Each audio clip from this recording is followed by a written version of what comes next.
We say there are 2 weeks and a day until Election Day, but in truth, the polls are already open in 31 states, and within a few days, 35 states and the District of Columbia will be allowing voters to come to the polls early.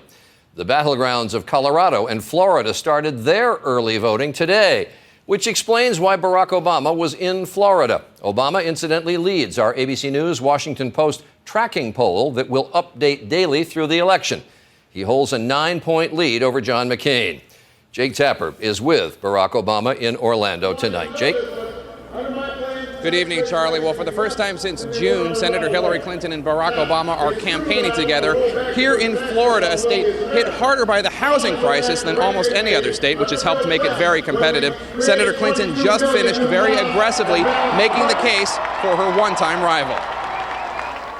If you talk to your friends and your neighbors, do it again for Barack.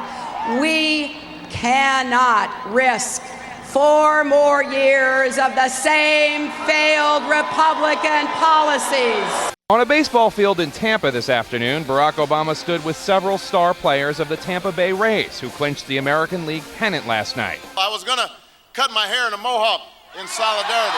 Obama emphasized that early voting starts here today in the Sunshine State. Wait until November 4th. You don't know what might happen on November 4th.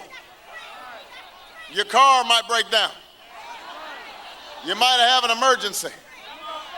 The alarm might not go off.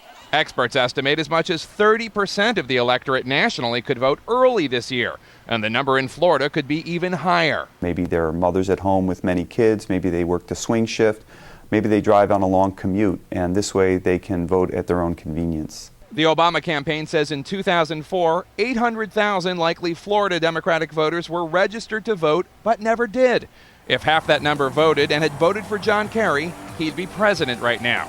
So Democrats, such as Hillary Clinton in Fort Lauderdale this morning, are trying to get people to the polls now. Let's get as many votes banked as possible so we don't have any problems on November 4th. But as in the past, not all the polls are ready for them. Long lines in Jacksonville where some machines would not scan ballots. Obviously, it's frustrating when we've bought new equipment for this and we are having some problems that didn't show up at all during the testing.